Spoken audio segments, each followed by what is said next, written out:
Could you talk about your tweet? Are you going to leave the U.S. or are you staying here? I'm just asking. You just tweeted it out. Why are you all so anxious for me to leave? I pay more than you. I won't say that part. Him too. Everybody keeps saying I said I was leaving. I was doing a Jimmy Kimmel skit. I was portraying a Magic 8 Ball. You remember that? Did you see that? I did see it. I'm just asking the question to clear it up. We'll clear it up. You could have cleared it up by being a smart journalist yourself and saying, you know that was a Jimmy Kimmel skit, right? Vor wenigen Augenblicken hat der legendäre Samuel L. Jackson etwas getan, was niemand hat kommen sehen. In einem Live-Interview, das bereits das Internet erschüttert, ließ er eine massive Wahrheitsbombe über Donald Trump fallen, die alle zum Reden bringt. Was hat er gesagt? Warum jetzt? Und wie reagiert Trump darauf? Kommentieren Sie mit 1, wenn Sie Samuel dafür respektieren, dass er sich zu Wort gemeldet hat, oder mit 0, wenn Sie denken, dass dies zu weit gegangen ist. Kommen wir zu den schockierenden Details, jetzt gleich. Kurze Bitte, wenn euch das hier gefällt, drückt den Abo-Button. Nun zurück zur Sendung. Samuel L. Jackson hat gerade Donald Trump im nationalen Fernsehen belehrt und es war eine wunderbare Erfahrung. Bei einer Late-Night-Performance hatte der kultige Schauspieler einen Auftritt. Und als der Moderator Präsident Trump erwähnte, konnte man das freche Glitzern in Jacksons Augen sehen. Dann machte er eine Pause, baute die Spannung auf, wie es nur ein Hollywood-Star kann. Und dann, mit einem Knall, ließ er Sticheleien los, die so scharf waren, dass sie selbst die Diamanten aus Pulp Fiction glücklich machen würden. Stellen Sie sich vor, Präsident Trump sitzt in Mar-a-Lago mit seinem vergoldeten Telefon, liest jedes Wort und schaut sich höchstwahrscheinlich seine eigenen Tweets noch einmal an, um sicher zu gehen, dass er Brillanz richtig geschrieben hat. Die Wahrheitsbomben wurden von Jackson schneller abgeworfen, als Trump seine Tiraden in Großbuchstaben verfassen konnte. Jetzt, wo sich das Lachen gelegt hat, sollten wir uns etwas Zeit zum Nachdenken nehmen. Wenn es um den politischen Zirkus von heute geht, können echte Titanen wie Samuel L.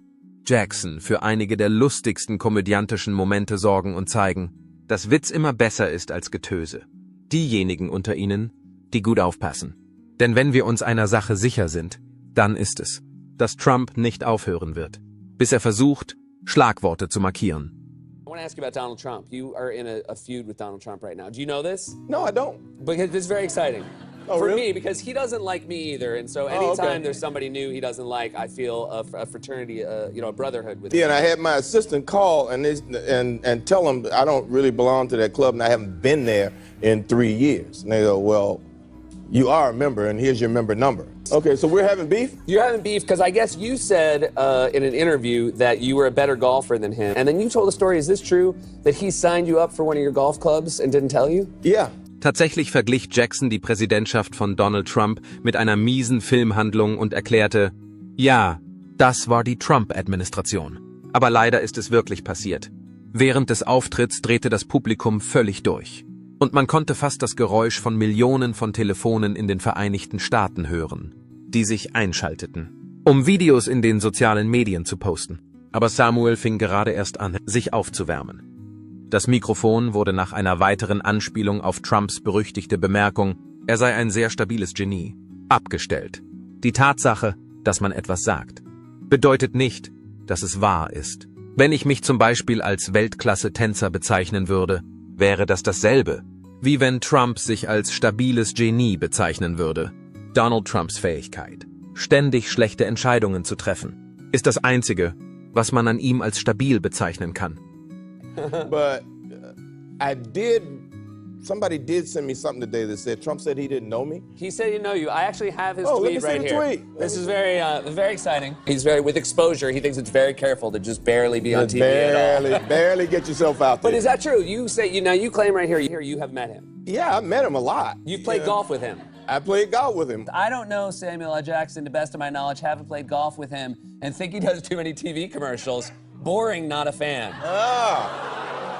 Not a bad thing. Während Jackson dazu befragt wurde, wie er auf diese Verbrennungen gekommen ist, konnte der Moderator sein Lachen nur schwer unterdrücken und schnappte zwischen seinen Lachern nach Luft. Samuel sagte, er sei cool wie eine Salatgurke. Wenn der Inhalt von selbst geschrieben wird, ist er einfach.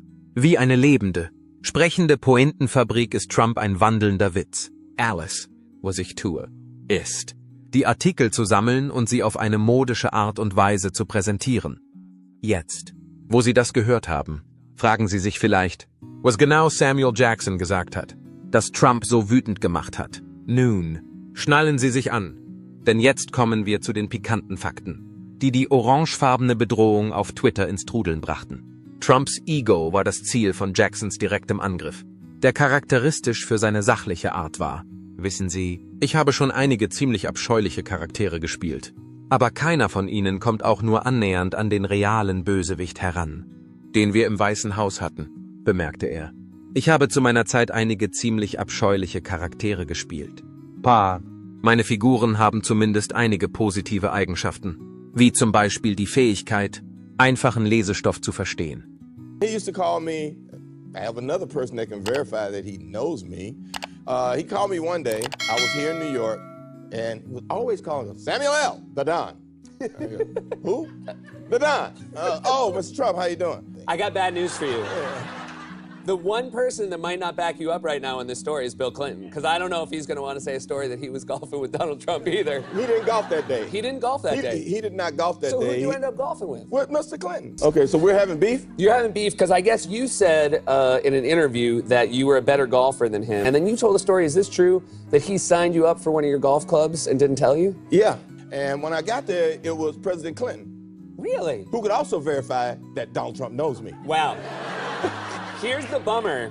And Don did show up, and he took Bill in and bought him a jacket and gave me nothing. Für einen Mann, dessen Verhältnis zu Sprache und Zeichensetzung in etwa so fantasievoll ist wie seine Steuererklärungen, wird dies zweifellos eine schmerzhafte Erfahrung sein. Doch Samuel war noch nicht fertig. So verglich er beispielsweise Trumps Führungsqualitäten mit denen eines kleinen Kindes, das versucht, ein großes Flugzeug zu fliegen. Nach Jacksons Meinung wird alles ein großer Spaß sein, bis man entdeckt, dass das Flugzeug bereits in der Luft ist und direkt auf einen Berg zusteuert.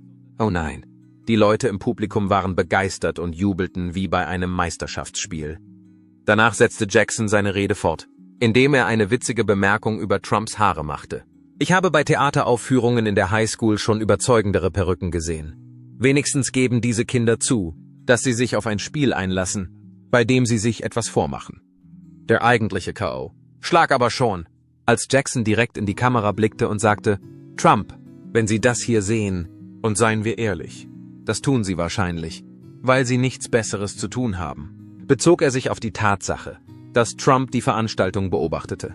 Es ist wichtig, sich vor Augen zu halten, dass echte Führungspersönlichkeiten nicht das Bedürfnis haben, mit ihrer eigenen Größe zu prahlen.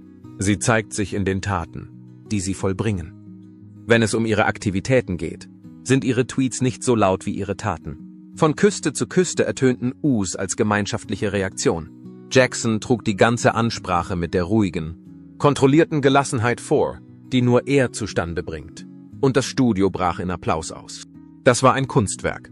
Trump ist in der Zwischenzeit schneller, als man Kaffeefel sagen kann, in den totalen Kernschmelzmodus übergegangen. Stellen Sie sich vor, wie er auf seinem goldenen Toilettenthron sitzt und mit seinen kleinen Fingern fieberhaft Tiraden in Großbuchstaben hämmert, während seine Rechtschreibprüfung für einen längeren Zeitraum verschwindet.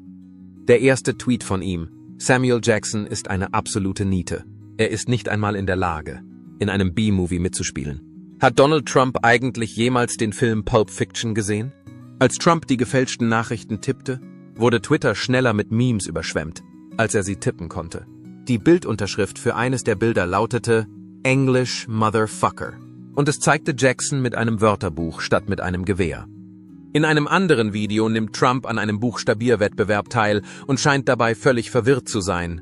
Trump versuchte natürlich, sich zu verteidigen, indem er behauptete, er habe noch nie einen Film mit Samuel L. Jackson gesehen. Jackson. Er drückte seine Enttäuschung aus. Und das Internet antwortete, dass Trump behauptet, er habe noch nie einen Film mit Samuel L. Jackson. Danach behauptet er habe noch nie einen Big Mac gegessen oder einen Tweet mit Tippfehlern abgeschickt. In typischer Trump-Manier beendete er seine Tirade mit einem bekannten Lehrlingsspruch, der mit dem Satz Samuel Jackson, Sie sind gefeuert, begann. Man kann erwarten, dass alle lachen werden.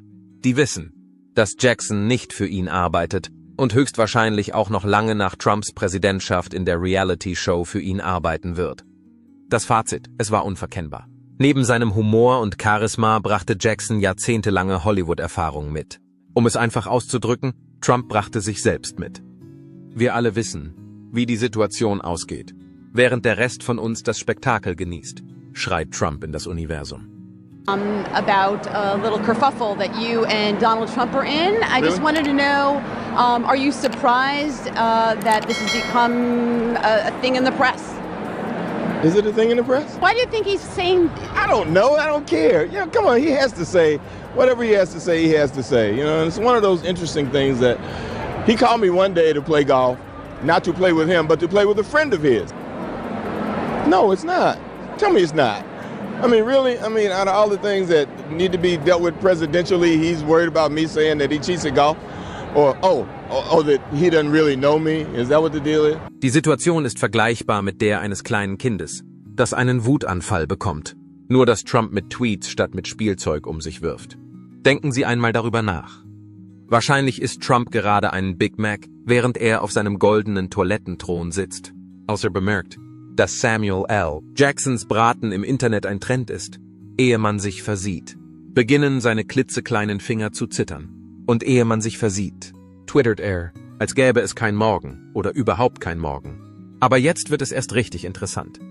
Trotz der Tatsache, dass seine Daumen auf Hochtouren laufen, ist seine Rechtschreibprüfung völlig abwesend. Zunächst möchte ich sagen, dass Samoa Jackson ein schlechter Verlierer ist. Ich bitte um Entschuldigung. Grammatikwitze sind auf Twitter so weit verbreitet, dass sie schneller gepostet werden, als man Kaffeef sagen kann.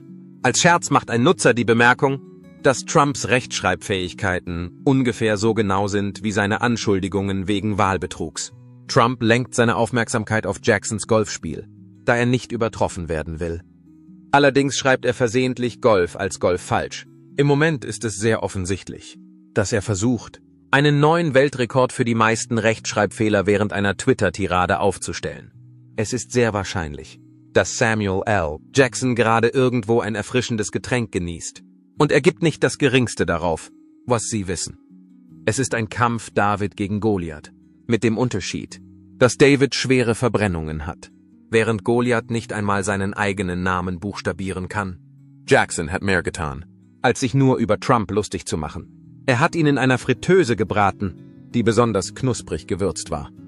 Der Präsident der Vereinigten Staaten, Donald Trump, wurde mit Schlangen im Flugzeug verglichen, ebenso wie mit Schlangen im Weißen Haus, nur mit besserem Haar.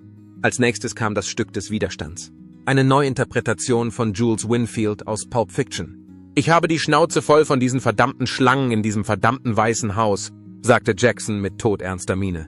Es war eine verrückte Wendung der Ereignisse. So schnell, wie Trump seine Tiraden in Großbuchstaben tweetete, wurde Twitter mit Memes überschwemmt, die überall auftauchten. Eines zeigte Trump, wie er an einem Buchstabierwettbewerb teilnahm und dabei sehr verwirrt wirkte. Auf einem anderen Foto war Jackson zu sehen, wie er statt einer Schusswaffe ein Wörterbuch in die Hand nahm und den Satz English Mother Percentin of Mine schrieb. Zur gleichen Zeit, als Trump um sich schlug und versuchte, Jackson per Tweet zu beseitigen, wurde er im Internet in der Luft zerrissen. Trump behauptet, er habe sich noch nie einen Film mit Samuel L. Jackson gesehen. Eine Person machte einen Witz. Und dann sagte er habe noch nie einen Big Mac gegessen oder einen Tweet voller Tippfehler gepostet. Und vergessen wir nicht Trumps ultimativen Erfolg, der darin bestand, Jackson zu einem Golfspiel herauszufordern. Nichts schreit so sehr nach Selbstvertrauen wie eine Person, die beim Golf schummelt, um ihre Dominanz zu demonstrieren. Und Trumps Herausforderung an Jackson war die perfekte Leistung. Donald Trump gegen Samuel L. Jackson auf dem Golfplatz? Twitter reagierte schnell auf die Kontroverse.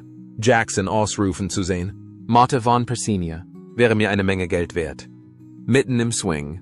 Letzten Endes hat Trumps Ausbruch nur bestätigt, was wir bereits wussten. Trotz all der Angeberei, die er an den Tag legt, ist sein Ego so zerbrechlich wie Reispapier. Ich muss jedoch sagen, dass er ein Lob dafür verdient, dass er seinen eigenen Namen richtig geschrieben hat. Es werden kleine Schritte gemacht. Wir anderen lachen so sehr, dass unsere Bauchmuskeln schmerzen, während Jackson nach Herzenslust trinkt und Trump schnell eine SMS schreibt. Wer braucht schon Reality-TV, wenn man das hier hat? Wie win. Was halten Sie also von Samuels kühnen Worten? Geben Sie einen Kommentar ab. Ist das die Wahrheit oder unnötiges Drama?